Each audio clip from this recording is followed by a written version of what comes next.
मानव mobile सत्संग का 164वां दिन। भक्ति योग में आज का प्रसंग है भगवत प्राप्ति का सरल तथा जल्दी सिद्धिदायक साधन, जल्दी सिद्ध होने वाला साधन। जो साधन करने वाले हैं, परमात्मा तत्व को प्राप्त करना चाहते हैं, ऐसे भाई बहनों के मन में एक बात रहती है कि कोई ऐसा सीधा सरल रास्ता बता दें जिससे हम आराम से और तत्काल परमात्मा की प्राप्ति कर लें। उनके लिए एक विशेष साधन बताया जाता है।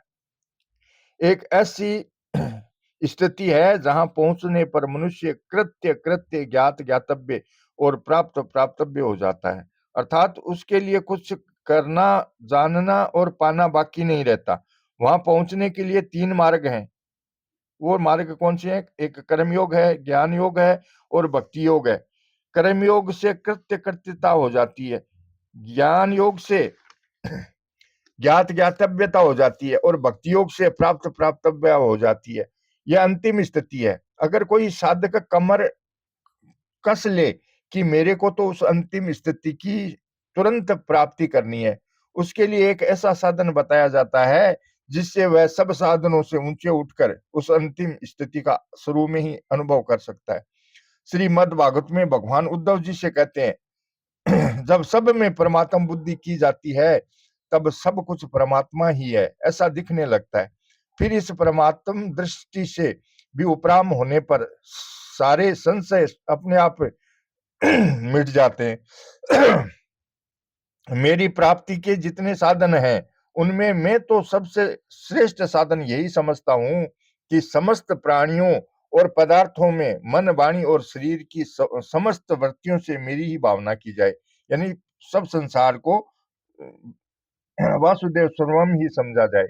मतलब है कि सब जगह एक परमात्मा ही परमात्मा परिपूर्ण है, सर्व ब्रह्मात्मकमय। उसमें न मैं है, न तू है, न यह है, न वह है, न भूत है, न भविष्य है, न वर्तमान है, न सरंग है, न प्रलय है, न महासरंग है, न महाप्रलय है, न देवता है, न मनुष्य है, न पशु है, न पक्षी है, न भूत है, न प्रेत है, न पिशाच है, न जड़ है, न चेतन है, न स्थावर है, न जंगम है, कुछ भी नहीं है। एक परमात्मा ही इन सब रूपों में बने हुए हैं। इस बात को पक्का मान ले और स्वीकार कर लें। यह सब साधनों से ऊंचा साधन है। भागवत एक का 10 स्कंद के 29वें अध्याय के 19वें श्लोक की टीका में एकनाथ जी महाराज भगवान की ओर से लिखते हैं कि हे उद्धव, सब में मेरे को देखने से बढ़कर और कोई साधन नहीं है। यह मैं माँ देवकी की सौगंध खाकर कहता हूँ। सब कुछ भगवान ही है। यह बात हमारे को दिखे चाहे न दिखे, हम जाने चाहे न जाने, हमारे को अनुभव हो चाहे न हो, परंतु यह पक्का स्वीकार कर लें कि बात वास्तव में यही सबसे ऊंची है।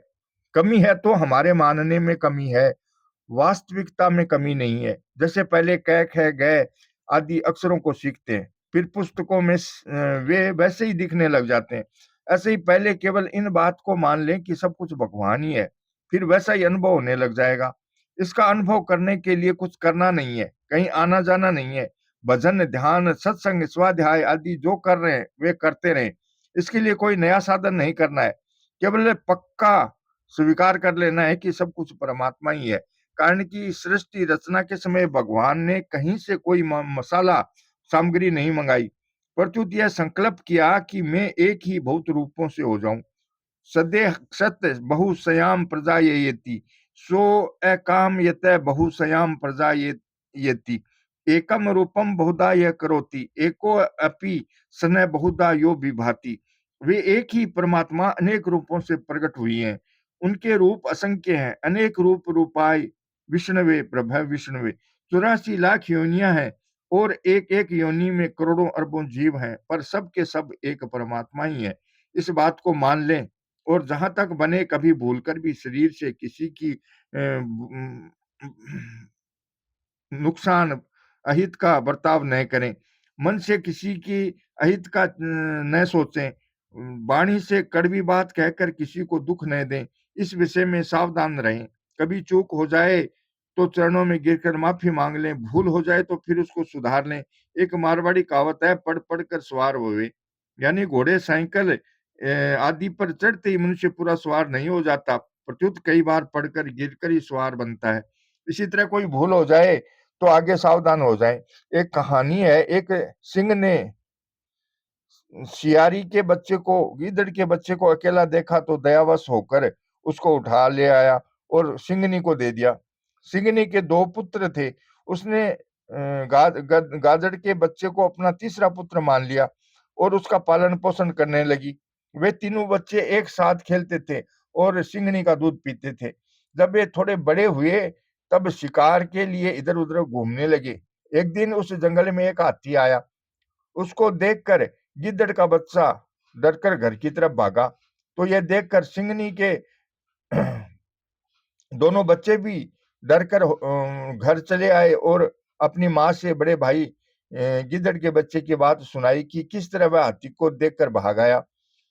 गिद्दड़ का बच्चा उनकी हंसीपूर्ण बात सुनकर गुस्से में भर गया और बोला कि क्या मैं इन दोनों से किसी बात में कम हूं जो ये मेरा उपवास कर रहे हैं। उसका गुस्सा देखकर सिंहनी हंसी और बोली, सुरो असी कृति विधो असी दर्शिनो असी पुत्र कै यस्मिन कुले तव मुन मुत्पनो गज सतत्र न हन्यते। हे पुत्र, तू सूरवीर है, शिकार करने की विद्या भी जान गया है और सुंदर भी बहुत है, परंतु जिस कुल में तू पैदा हुआ है उसमें हाथी को मारने की रीत नहीं है। इसी तरह परमात्मा को प्राप्त करने की रीति सिर्फ मनुष्य जन्म में ही है और कोई जन्मों में नहीं है। गाय का शरीर मनुष्य शरीर से भी ज्यादा पवित्र है, यहाँ तक कि उसके गोबर गोमूत्र भी पवित्र हैं और उसके खुरों से उड़ी धूल गोधूलि भी पवित्र है। पर गायों में परमात्मा प्राप्ति की योग्यता रीति नहीं है। यह रीति योग्यता मनुष्यों में ही है। परमात्मा परमात्मा प्राप्ति के लिए कोई भी मनुष्य अनधिकारी नहीं है। लखपति करोड़पति सब नहीं बन सकते, राजा महाराजा मिनिस्टर सब नहीं बन सकते, पर परमात्मा की प्राप्ति सब कर सकते हैं। भाई हो चाहे बहन हो, ब्राह्मण हो चाहे शूद्र हो, साधु हो चाहे गृहस्थ हो, बड़ा हो चाहे छोटा हो, निरोग हो चाहे रोगी हो, विद्वान हो चाहे अनपढ़ हो, कैसा ही क्यों न हो, उसके कुल में परमात्मा को प्राप्त करने की रीति है। यानी वे सब के सब परमात्मा को प्राप्त कर सकते हैं। बेटा कोई बड़ा होता है, कोई छोटा होता है, कोई पढ़ा लिखा होता है, कोई अनपढ़ होता है, कोई समझदार होता है, कोई बेसमझ होता है, कोई धनी होता है, कोई निर्धन होता है, कोई योग्य होता है, कोई अयोग्य होता है, पर अपनी माँ को अपना कहने का अधिकार सबको एक जैसा है। इसी तरह भगवान को अपना कहने का अधिकार सबको समान है। सभी भगवान से कह सकते हैं, तमेव माता च पिता तमेव तमेव बंधु च सखा तमेव तमेव विद्या द्रविड़म तमेव तमेव सर्वम मम देव देव। इसलिए हम तो योग्य नहीं है, हम भक्त नहीं है, हम ज्ञानी नहीं है, हम योगी नहीं है, हम अधिकारी नहीं है। इन बातों को लेकर हिम्मत नहीं हारनी चाहिए। प्रत्युत भगवान से ऐसा कहना चाहिए कि भले ही हम कुछ न हो, अंश तो हम आपके ही हैं, हम आपके हैं और आप हमारे हैं, इसमें दो मत नहीं है। इस प्रकार निसंदेह होकर दृढ़ता से भगवान के भजन में लग जाना चाहिए। अभी फौज में कोई भर्ती होना चाहे तो उसकी भली भांति जांच की जाती है, उसकी योग्यता, पढ़ाई, अवस्था, कद, स्वास्थ्य आदि देखा जाता है। परंतु भगवान की फौज में बंदर, भालू आदि भी भर्ती हो गए। भगवान की फौज में कोई बंधन नहीं है कि इतना बड़ा होना चाहिए, ऐसी योग्यता होनी चाहिए, इतना कद होना चाहिए आदि आदि। भगवान के दरबार में ध्रुव, प्रहलाद जी आदि छोटे छोटे बालक भी भर्ती हो गए, जटायु आदि पक्षी भी भर्ती हो गए, पत्थर बनी हुई अहिल्या भी भर्ती हो गई, नेत्रहीन सूरदास जी भी भर्ती हो गए। सूरदास जी को एक अंगुली भी नहीं दिखती थी, पर वे सूर्य के समान हो गए। सूर सूर तुलसी शशि। भगवान का दरबार सबके लिए सदा खुला हुआ है। भगवत प्राप्ति की ऊंची से ऊंची और सीधी सरल बात है सर्व ब्रह्मात्मकमय वासुदेव सर्वम। इस विषय में यह बात पहले कही जा चुकी है कि हमारी समझ में आए या न आए, दिखाई दे या न दे, कोई परवाह नहीं, केवल निसंदेह होकर दृढ़ता से यह स्वीकार कर लें कि सब कुछ भगवान ही है। गीता, रामायण, भागवत आदि ग्रंथ, सब संत महात्मा सभी यही बात कहते हैं, क्योंकि यह वास्तविक बात है, सब कुछ परमात्मा ही परमात्मा है। ऐसा मानते हुए उपराम हो जाएं। परिपश्य त्रु परमेत उपरमेत पद का अर्थ है कि सब कुछ परमात्मा है। इस वृत्ति से भी उपराम हो जाएं, इस वृत्ति को भी छोड़ दें। वृत्ति छूटने पर एक परमात्मा ही रह जाते हैं। फिर न कोई साधक रहता है और न कोई साधन रहता है, प्रत्युत एकमात्र साध्य तत्व है बाकी रह जाता है। मतलब है कि साधक साधन करते करते साधन रूप हो जाता है और साधन रूप होकर साध्य में लीन हो जाता है। जैसे घड़ा मिट्टी से बनता है और आखिर में मिट्टी में ही मिल जाता है, ऐसे ही सब संसार परमात्मा से ही पैदा होता है और परमात्मा में ही मिल जाता है, मिट जाता है। अहम कृत से जगत प्रभव प्रलय तथा, अतः सब कुछ परमात्मा ही हुए। मत पर तरम नान्यत किंचित दस्ति धनंजय, मयि सर्वमिदं प्रोतम सूत्रे मणिगणा इव। हे धनंजय, मेरे से बढ़कर इस जगत का दूसरा कोई थोड़ा बहुत भी कारण या तथा कार्य नहीं है। जैसे सूत की मणियां सूत के धागे में पिरोई हुई होती हैं, ऐसे ही संपूर्ण जगत मेरे में ही ओतप्रोत है। योग वासिष्ठ में मयूरी के अंडे का उदाहरण आया है कि जैसे उस एक अंडे में से कई तरह के रंगों वाला पक्षी निकल आता है, ऐसे ही एक ही परमात्मा अनेक रूपों से प्रकट हो जाते हैं। जैसे मनुष्य, पशु, पक्षी, लता आदि सब मिट्टी से बने हैं। भाई बहनों के तरह तरह के रंग बिरंगे वस्त्र भी मिट्टी से बने हैं। इसलिए इन सबको आग लगा दें तो अंत में एक मिट्टी शेष रह जाएगी। ऐसे ही एक परमात्मा कई रूपों से प्रकट हुई है, परंतु इनको भगवान की कृपा से ही जान सकते हैं। सोई जान ही जही जान देहु जनाई, जानत तुम ही हुई जाई। तुम्हारी ही कृपा तुम ही रघुनंदन, जान ही भगत भगत उर चंदन। वह भगवान की कृपा हमारे पर है, तभी ऐसी बात हमें मिली है। अगर कृपा नहीं होती तो ऐसी बात मिल नहीं सकती थी। अपने बल से, धन से, विद्या से, योग्यता से, उद्योग से ऐसी बात पढ़ने सुनने को नहीं मिल सकती। भगवान की अहेतु की कृपा से ही ये बात पढ़ने सुनने को मिलती है। भगवान कहते हैं, मनसा वचसा दृष्टा गृहते अन्य रे पिंद्रिये, अहमेव न मतो अन्य दिति बुद्ध धव में जसा।